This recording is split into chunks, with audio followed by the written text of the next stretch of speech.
ಈರುಳ್ಳಿ, ಕ್ಯಾರೆಟ್, ಕೊತ್ತಂಬರಿ ಹಚ್ಚಿ ತುರಿದಿರೋ ಸಣ್ಣಗೆ ಹಚ್ಚಿರೋ ಟೊಮಾಟೊ,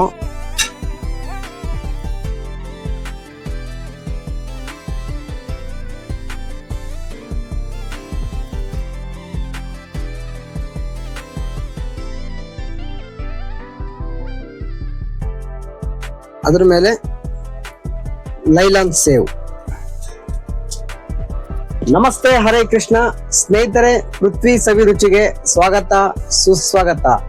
ಸ್ನೇಹಿತರೆ, ಬನ್ನಿ ಮೊಸರು ಬುಂದಿ ಮಾಡೋಣ. ಮೊಸರು ಬುಂದಿ ಮಾಡೋದಕ್ಕೆ ಏನೇನ್ ಬೇಕು ಮತ್ತೆ ಯಾವ ತರ ಮಾಡೋದು ಈ ವಿಡಿಯೋದಲ್ಲಿ ತಿಳಿಸ್ಕೊಡ್ತೀನಿ.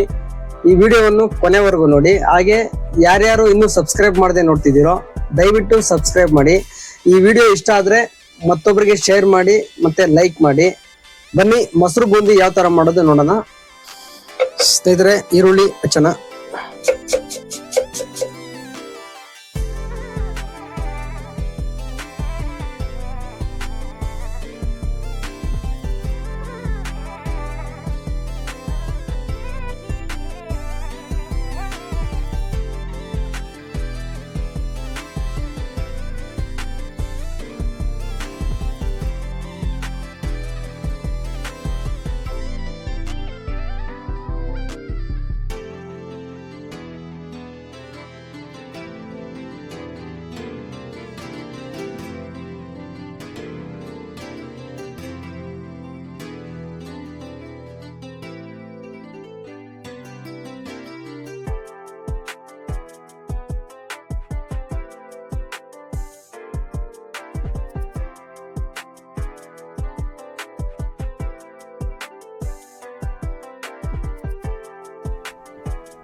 ಬನ್ನಿ ಸ್ನೇಹಿತರೆ, ಈಗ ಮೊಸರು ಬೂಂದಿ ಮಾಡೋದಕ್ಕೆ ಏನೇನ್ ಬೇಕು ನೋಡೋಣ. ಮೊದಲಿಗೆ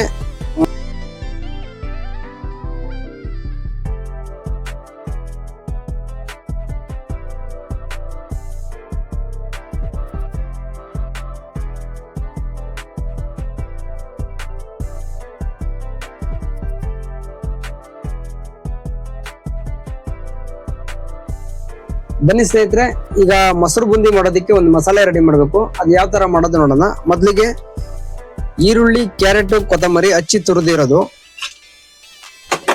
ಸಣ್ಣಗೆ ಹಚ್ಚಿರೋ ಟೊಮಾಟೊ, ಮಸಾಲೆ ಕಡಲೆ ಬೀಜ, ರುಚಿಗೆ ತಕ್ಕಷ್ಟು ಉಪ್ಪು, ಸ್ವಲ್ಪ ನಿಂಬೆ ರಸ, ಸ್ವೀಟ್ ಚಟ್ನಿ,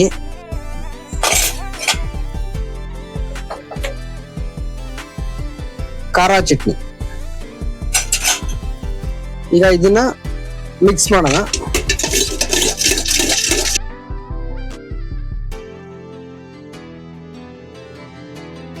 ನೋಡಿ, ಈ ತರ ಮಿಕ್ಸ್ ಆದ್ರೆ ಸಾಕು. ಈಗ ನೋಡಿ, ಮೊಸರು ಇದೆಯಲ್ಲ, ಈ ಮೊಸರಿಗೆ ಸ್ವಲ್ಪ ಉಪ್ಪು,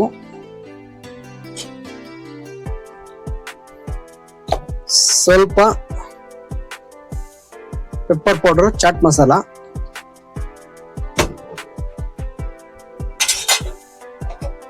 ಸ್ವಲ್ಪ ಖಾರ ಚಟ್ನಿ, ಸ್ವಲ್ಪ ಸ್ವೀಟ್ ಚಟ್ನಿ ಹಾಕ್ಬಿಟ್ಟು ಇದನ್ನ ಚೆನ್ನಾಗಿ ಮಿಕ್ಸ್ ಮಾಡಬೇಕು.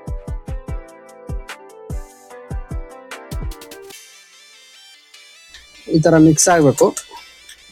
ಮಿಕ್ಸ್ ಆದ್ಮೇಲೆ ಖಾರ ಬೂಂದಿ,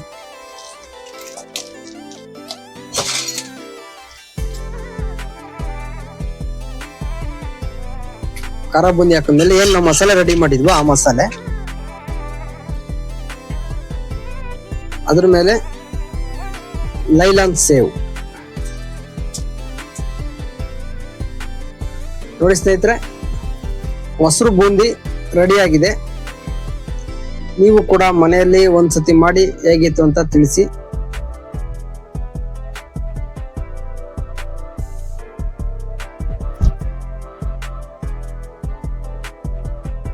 ನೋಡಿ ಸ್ನೇಹಿತರೆ, ಮೊಸರು ಬೂಂದಿ ರೆಡಿಯಾಗಿದೆ. ತುಂಬಾ ಚೆನ್ನಾಗಿ ಕಾಣ್ತಿದೆ. ನೀವು ಒಂದ್ಸತಿ ಮನೇಲಿ ಟ್ರೈ ಮಾಡಿ ಹೇಗಿತ್ತು ಅಂತ ತಿಳಿಸಿ. ಹಾಗೆ ಸೋರುವ ಮನೆ ಇದ್ದರೂ ಪರವಾಗಿಲ್ಲ, ಆದರೆ ಎಲ್ಲರನ್ನು ಸೇರುವ ಮನಸ್ಸಿರಲಿ.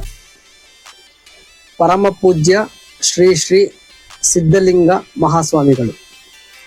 ಹಾಗೆ ಈ ವಿಡಿಯೋವನ್ನು ಕೊನೆವರೆಗೂ ನೋಡಿದ್ದಕ್ಕೆ ಧನ್ಯವಾದಗಳು. ಮತ್ತೆ ಸಿಗೋಣ ಮುಂದಿನ ರೆಸಿಪಿ ಜೊತೆ. ಅಲ್ಲಿವರೆಗೂ ನಮಸ್ತೆ, ಹರೇ ಕೃಷ್ಣ, ಜೈ ಹಿಂದ್.